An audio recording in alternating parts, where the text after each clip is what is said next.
Bismillahirrahmanirrahim. Assalamualaikum warahmatullahi wabarakatuh. Perkenalkan, saya Akmal Iltizam Aska gitu ya, dengan NIM 1808176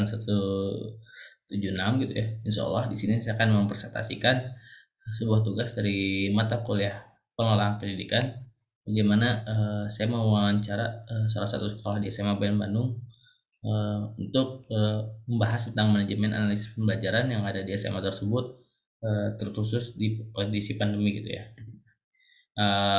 SMA Negeri Bandung terletak di Jalan Baturaden 8 nomor 21 Kecamatan Rancasari Mekarjaya gitu ya, Kota Bandung.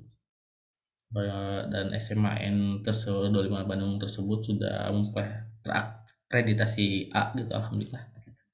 Nah, insya Allah ada beberapa pembahasan yang akan saya sampaikan gitu ya, mengenai apa yang saya sudah coba buka gitu ya, mengenai analisis pembelajaran yang ada di sekolah tersebut, yaitu bagaimana perencanaan pembelajarannya, penugasan terhadap guru maupun staf, pun juga bagaimana motivasi terhadap masyarakat sekolah gitu ya di kondisi seperti ini, fasilitas yang ada, hasil pembelajaran maupun pengawasan pembelajaran yang ada di SMAN 25 Bandung tersebut gitu ya. Masuk ke pembahasan pertama gitu ya. Pembelajaran merupakan salah satu bentuk program karena pembelajaran yang baik memerlukan perencanaan yang matang gitu. Selain itu, pelaksanaan pembelajaran melibatkan berbagai orang, baik guru maupun siswa, memiliki keterkaitan gitu ya, antara kegiatan pembelajaran yang satu dengan kegiatan pembelajaran yang lainnya, yaitu untuk mencapai kompetensi bidang studi yang pada akhirnya untuk mendukung gitu ya pencapaian kompetensi lulusan yang ada di SMA tersebut gitu ya, SMA Negeri Bandung, serta berlangsungnya dalam sebuah lembaga atau instansi gitu ya. Nah, mungkin mengenai teknis gitu ya, hal pertama yang dilakukan SMA Negeri Bandung ini pada 19 Juli di awal pandemi 2020 gitu ya, mulai menggunakan pembelajaran secara daring, dan pada saat 30 September 2022 eh, mengadakan pembelajaran tatap muka. Ada dua hal berbeda dari pembelajaran daring dan tatap muka. Untuk pembelajaran daring menggunakan video conference seperti Zoom Meeting, Google Meet atau hal-hal yang lainnya, dan juga Google Form maupun WhatsApp Group sebagai LMS gitu, pendukung Learning Management System yang dilakukan oleh SMN ini. Untuk PTMT sendiri melakukan hybrid learning gitu ya di fase tahap awal gitu ya, pada tahap si perubahan ini, dengan persentase 75% siswa belajar di rumah tentunya, dan juga 20% melakukan pembelajaran dalam ruangan. Dalam melaksanakan PTMT, pihak SMA N12 Bandung ini tidak semena-mena melaksanakan saja, tapi mempersiapkan dengan betul gitu ya, terutama terhadap memperhatikan 8 aspek. Bagaimana mungkin dari awal pihak sekolah ini pertama itu menyiapkan kesiapan peserta didik dari kesiapan fisik tentunya gitu ya, apalagi di kondisi seperti ini ya, virus pandemi, dan hingga mekanisme koordinasi dengan pihak intern maupun ekstern yang ada di sekolah. Nah, itu mungkin mengenai perencanaan pembelajaran yang ada di SMA Negeri Bandung gitu ya, dari tahap mungkin di awal full online dan juga hingga sekarang PTMT gitu ya. Semoga bisa terus beradaptasi dalam pembelajaran. Nah, ini sedikit saya sampaikan gitu ya, bagaimana lampiran-lampiran yang ada gitu, bukti perencanaan pembelajaran yang ada SMN 25 Bandung. Seperti tadi, teknis maupun kesiapan peserta didik diperhatikan beberapa aspeknya. Dan juga seperti inilah dokumentasinya yang saya dapatkan dari SMA Indo Bandung mengenai lampiran perencanaan. Nah, lanjut terhadap tugas maupun guru dan staf gitu ya, terutama yang ada di SMA Indo Bandung. Pemberian tugas memang harus dilakukan dari pihak sekolah kepada seluruh guru maupun staf, meskipun pelaksanaan pembelajaran di awal pandemi itu tidak dilakukan di sekolah sama sekali. SMA Bandung juga memberikan tugas kepada seluruh guru dan juga staf yang ada sesuai dengan bagiannya masing-masing. Tapi proses pengerjaan tugas yang sudah diberikan itu bisa diselesaikan di rumah masing-masing. Selain itu, guru juga maupun staf mendapatkan tugas tambahan, yaitu melaksanakan jadwal piket, yaitu hanya di mana jadwal sudah ditentukan, hanya ada beberapa guru dan staf di setiap harinya gitu ya. Di saat pandemi kemarin lebih ke ngejaga gitu. Kemudian mengenai tugas dan guru staf, terdapat SK pembagian jam mengajar dengan jumlah guru yang ada di SMA N25 Bandung ini 69, dibagi tugas gitu ya, sesuai dengan linearitas mata pembelajaran, apa yang skill yang dimiliki, kompetensi yang dimiliki oleh guru tersebut untuk ilmu ini bisa tersampaikan dengan baik gitu. Ada juga tugas tambahan seperti menjadi wali kelas, staf Wakasek, bimbingan konseling maupun pembina ekskul yang ada di SMN ini. Sedangkan untuk staf TU maupun tenaga pendidik, adanya pembagian tugas sesuai struktur kepegawaian, kesiswaan, surat-surat dan lain-lain sehingga menjadi cepat dalam menggapai tujuan sekolah. Namun bedanya ketika keadaan pandemi seluruh kegiatan menjadi online, tapi tidak ada perubahan yang signifikan untuk pembagian tugas tersebut. Hanya pihak sekolah ataupun lokasi kurikulum mengharapkan guru-guru ini bisa dapat mengikuti perkembangan dan juga perubahan yang ada pada dunia pendidikan. Misalnya, guru harus dapat menguasai teknologi agar dapat memberikan pembelajaran bagi para siswa di era pandemi. Dua hal penting dalam penugasan ini eh, yang ditekankan adalah efektivitas pembagian tugas maupun tanggung jawab yang diberikan kepada guru staf dan juga efisiensi tugas tersebut, bagaimana tugas ini bisa berjalan dengan baik. Dan juga yang lebih intinya SMN 25 Inung tetap membangun rasa kekeluarganya dengan memperhatikan hal-hal rasa kemanusiaan gitu ya, mengenai tugas-tugas yang diberikan dengan tanggung jawab yang diberikan seperti itu. Nah, seperti ini bagaimana hasil survei yang terjadi gitu, persiapan yang ada di SMN 20 Bandung gitu mengenai survei tentang kemampuan TIK lah, mengenai MONEF BDR gitu ya. Ini persentasenya. Nah, berbicara motivasi, salah satu hal yang menghambat pembelajaran siswa itu kurangnya motivasi semangat belajar siswa gitu ya. Guru bukan hanya fokus memberikan materi pembelajaran, tapi juga guru dituntut untuk memberikan motivasi agar siswa itu dapat kembali semangat belajar dan bisa menerima materi pembelajaran dengan baik. Motivasi belajar siswa membuat kemampuan akademik dan non-akademik ini meningkat. Semangat belajar siswa dipengaruhi oleh semangat dalam diri mereka dan lingkungan. Guru memiliki peranan penting untuk memastikan siswanya paham dengan materi yang disampaikan. Pun selain motivasi yang harus diberikan kepada siswa, guru juga harus diberikan motivasi oleh pihak sekolah tersebut karena ini sangat berpengaruh terhadap proses belajar mengajar yang dilakukan secara daring gitu ya. Oleh karena itu, SMN 20 Bandung ini memberikan beberapa metode dan juga reward kepada siswa ataupun siswi yang memang memang dirasa gitu ya, pantas untuk mendapatkan reward tersebut. Dengan adanya reward tersebut sehingga seluruh siswa berlomba-lomba untuk meningkatkan potensi yang mereka miliki, entah itu di bidang akademik maupun non akademik, sorry. Dan untuk reward yang diberikan oleh guru dan juga pihak sekolah antara lain, pertama yang pastinya memberikan beasiswa kemudahan kepada siswa yang berprestasi. Lalu kedua, mengikut sertakan siswa dalam perlombaan tingkat kota maupun nasional ataupun hal-hal lainnya gitu ya, pembekalan atau yang lainnya.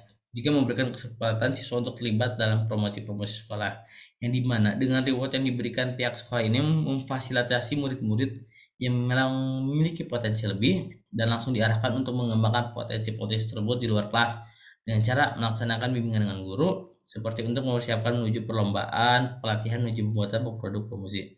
Selain itu, SMAN 20 Bandung juga memberikan beberapa fasilitas untuk gurunya tersendiri yang memang sangat diperlukan gitu ya, seperti mengikut sertakan guru tersebut ke dalam seminar, workshop ataupun pelatihan besar maupun kecil ya, yang memang bertujuan untuk meningkatkan kualitas guru dalam proses pembelajaran, entah dalam segi materi maupun implementasinya, bagaimana cara belajar dari guru itu ke siswa sehingga apa yang disampaikannya ini bisa tercerna oleh baik menjadi bekal bagi siswa-siswanya untuk kedepannya gitu. Itu perihal motivasi gitu. Nah, perihal fasilitas atau sarana maupun prasarana yang ada di SMAN 20 Bandung, untuk sarana dan prasarana yang disediakan oleh SMAN 20 Bandung ketika teknis pembelajarannya disampaikan ini, tadi udah disampaikan di awal juga, menggunakan media Zoom, Google Form, video call, dan hal lainnya gitu ya. Dan yang paling utama mungkin komunikasi secara langsung di WhatsApp karena emang paling efektif maupun efisien gitu ya. Bagaimana learning management system yang ada di SMN 20 Bandung ini berjalan dan berakomodir secara baik gitu ya. Adapun media penunjang lain ketika di sekolah yaitu WiFi yang dapat tunjang ketika diadakan pembelajaran online. Karena walaupun pembelajaran ini dilaksanakan secara full online, tetapi baik lagi pihak-pihak sekolah pun lebih menekankan rasa kemanusiaan gitu. Bagaimana apabila ada mungkin siswa-siswa yang kurang mampu, itu bisa ada bantuan dari kota dari pihak sekolah pun ke dinas pendidikan, dan juga ada bantuan apabila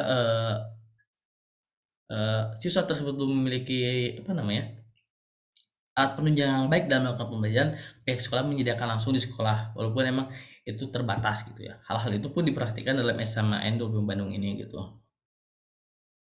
Dan juga di saat kondisi pembelajaran kemarin, pihak sekolah SMN Dulu Bandung memanfaatkan kondisi sekolah yang kosong dengan meningkatkan pelayanan fasilitas yang ada gitu ya, guna menyesuaikan program prioritas bidang sarana prasarana dan juga sekaligus mempersiapkan fasilitas protokol COVID gitu ya menjelang kegiatan pembelajaran tadi PTMT yang dilaksanakan bulan September 2022 kemarin.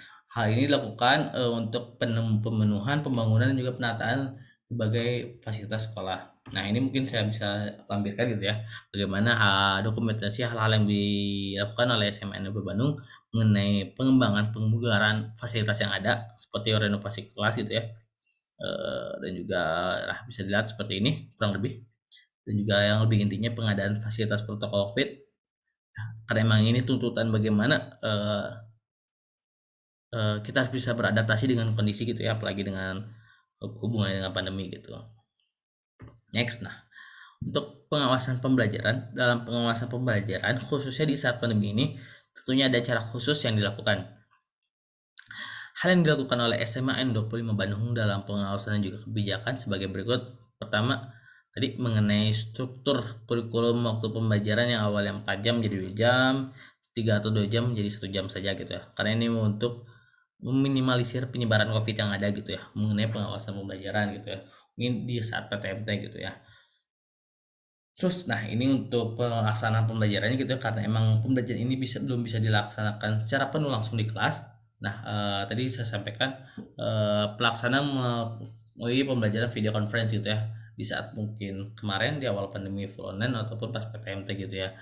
Pembelajaran menggunakan seperti tadi yang disampaikan Zoom atau Gmeet, dan juga tetap learning management sistemnya ini tetap berjalan dengan baik gitu ya, yang ada di sekolah tersebut.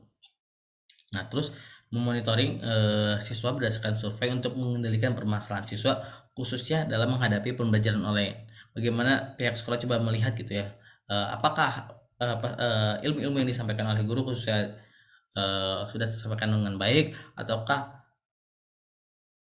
bagaimana kondisi siswa di saat pembelajaran online ini ya? Apakah fasilitas dari pribadi sudah menunjang atau belum gitu? Hal-hal itu terus monitor lah sama pihak sekolah agar pembelajaran ini dapat berjalan dengan baik seperti itu. Terus maupun kepala sekolah pun juga mengawasi gitu ya, supervisi gitu lah untuk melihat kualitas mengajar guru ya. Juga melakukan tadi banyak program gitu ya, IHT in-house training, bimbingan teknologi langsung pada guru dan juga workshop pada guru ya tadi, untuk guna meningkatkan eh, kualitas pembelajaran dari guru terhadap siswa tersebut. Nah, ini seperti gini bentuk pengawasan yang ada gitu ya, berdasarkan survei-survei yang dilakukan oleh pihak sekolah gitu ya. Bagaimana kendala itu eh, diteliti gitu, bagaimana kendala yang dirasakan siswa, dan juga pihak sekolah juga ingin lebih tahu bagaimana proses belajar siswa di rumah maupun hal-hal yang lainnya. Nah, mengenai hasil pembelajaran itu ya, untuk hasil pembelajaran siswa dan siswi SDN eh, eh, SDN SDN sorry SMN 20 juga tidak tertekan menurut statistika, maka hasil dari pembelajaran ini naik gitu ya, karena dalam survei rata-rata sudah ada siswa ini sudah dapat memahami gitu ya pembelajaran yang baik karena suksesnya program hybrid yang dilaksanakan SMN 20 Bandung, walaupun jam pelajaran mereka terbatas menggunakan metode flip classroom. Nah, ini merupakan dokumentasi bagaimana saya melakukan observasi gitu ya di sekolah SMN 20 Bandung gitu bersama Bapak Wakasek Kurikulum Bapak Jajang Sudrajat. Nah, mungkin hanya sekian yang bisa saya sampaikan. Semoga apa yang saya sampaikan ini menjadi hal-hal yang bermanfaat eh, bagi saya maupun hal-hal yang teman-teman yang mendengar video ini. Apalagi harapan saya dunia pendidikan bisa berjalan dengan lebih baik gitu ya. Dan lebih bisa adaptif gitu terhadap kondisi yang ada gitu ya. Mungkin hanya sekian yang bisa saya sampaikan. Tapi yakinkan dengan iman, usahakan dengan ilmu, sampaikan dengan amal, beriman amal, yakin usaha sampai. Wassalamualaikum warahmatullahi wabarakatuh.